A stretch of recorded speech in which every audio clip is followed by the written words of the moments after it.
take population, for example. There's two ways that population goes down. One is if the birth rate goes down, and the other is if the death rate goes up. We've been focusing on the death rate, mainly, and we need now to focus on the birth rate, and that's implying all sorts of very important social changes.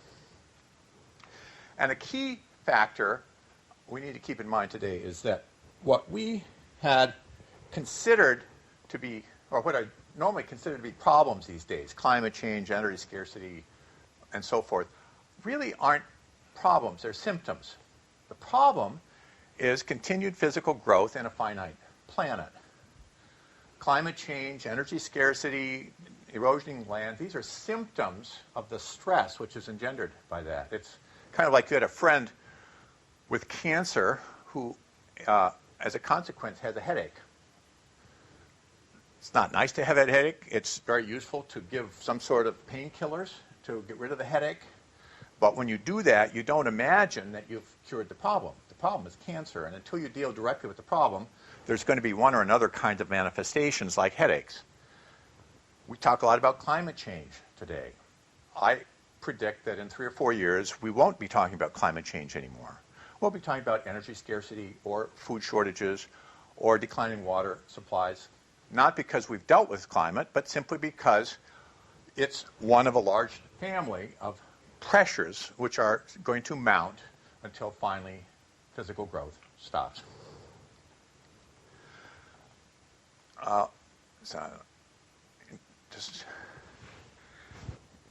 Just to show you something about my perspectives on the efficacy of this, here we were in 1972, 3.6 billion people. We published our book and said, we need to slow down. That's where the vertical red line is. You can see the global response to our warning. Things speeded up. We're now at 6.8, as others have reported, and the fantasy of UN demographers is that we might somehow manage to stabilize it around 9. Our global model actually does peak out at about 9 in many instances, but for a variety of negative reasons, not positive ones. And because world population has gone up, also industrial production has gone up. Here again, you see a vertical red line where we published our book in 72. And since then, industrial production has almost, or more than doubled, actually. I think largely in response to a burst of cheap energy. I was born in 1942. Over 95% of all the oil ever used in human history has been used since I was born. And you can see the consequences. It permitted a real burst of industrial growth. So back in those days, the answer to the question, what's sustainable, is something above where we are, we need to slow down. Now, because of this sustained growth, here you see an index of metals use, we have overshot the carrying capacity. It's a very complex issue, fraught with all sorts of data and theoretical and ethical issues. But I think Matthias Wackernagel's approach, the ecological footprint, is one fairly useful way to get at it. These are Wackernagel's data, looking back and bringing his analyses up to the present moment. He concluded that the globe passed its carrying capacity somewhere around 1980, 8 years after we wrote our initial book, and that now we're up around 40% above. With this audience, I don't need to get off into the question, how can you get above the carrying capacity? It's easy. You do it by drawing down your savings. And actually, the rate at which we're exceeding the carrying capacity is accelerating. In the old days, we only had our models and our hypothetical scenarios to say that we were leading towards trouble. Now, you just read the papers, look at scientific studies, and you get adequate confirmation of that fact. Here's a very interesting piece of work. It was just reported out in Nature, I think, last week. Kevin Nguyen and some of his colleagues, Kevin's in Sweden, identified a set of global physical parameters and set about trying to understand where we are relative to the safe levels. The parameters are arrayed around this globe.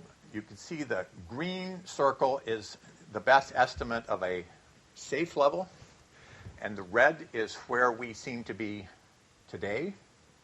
Again, in many of these cases, with the exception of ozone depletion, we're accelerating out. And in a couple of those areas where you don't see any red, it simply means that they haven't yet determined what the limits are. So it doesn't say that we're under the limits. It simply says they don't know. It was astonishing to me in '72 that people could imagine or start from the assumption there are no limits. But they did. And it's been even more fascinating to see the evolution of the criticism of this way of thinking. Note, implicit in many of our discussions here is the idea that the critics are simply uninformed, and that if we can manage to give them the facts, they will change their opinion and fall into line. Nothing I have seen in 40 years gives me any support for that opinion. It's rather the other way around. If you marshal enough facts to disprove an objection, the critic simply finds another objection. And there's an infinite number of objections. So you're never going to come to the end of that process. Here's the way it's looked with the limits. In 1970s, there were a lot of statements, there are no limits. It was incomprehensible to most people at that time that the oceans and the sea air and so forth could ever be filled up by our activities. In the 1980s, the limits started to appear, and the critics said, well, okay, there are limits, but they're very far away. Don't need to worry about them now. In the 90s, it started to appear that the limits weren't so far away, but the critics said, well, hey, don't worry, the market is going to deal with this. You know the arguments. Now it's become clear that markets don't do a very good job of dealing with these things, and the critics have swung over to talking about technology. Well, there are proofs against that as well, thermodynamic proofs, and here I'm going to rehearse just very briefly some of the key assumptions in our model. Catton mentioned that there are three different ways that we use space, one for extraction, one for activity, one for basically dumping stuff. The first and last have costs associated with them. This is a generic curve, but I could show you empirically based versions of it for particular resources. Don't worry. Here's where we are. When you have 100% of the resource, you can start to use it up, and you don't perceive any very significant cost increases. And then only after you get off past maybe 50%, 60% depletion do you start to see really radical rises. We don't have time here, but I could explain why it behaves that way, and the reasons are not ones which can be changed by technology. Technology can shift the curve a little bit, but it can't alter the fact that well before you get to zero resources, the cost has become infinite. And there's an analogous curve for dumps, for the places where we try to put stuff. As the fraction of the sink is slowly occupied more and more, the cost of dealing with the consequences of that starts to go up. You can see this in many ways. Here's one that's particularly important for our society. It's the declining return on investment in energy. We built this country with energy that gave us 70 or 100 to 1 payback. We're now down with domestic sources at 10, 15, 20. And you can see the trends are moving in a way which means that, well, by mid-century, we will be dealing with energy resources that hardly break even. What you can do with 100 to 1 payback is enormously different from what you can do with a system that's generating 2 or 3 times payback.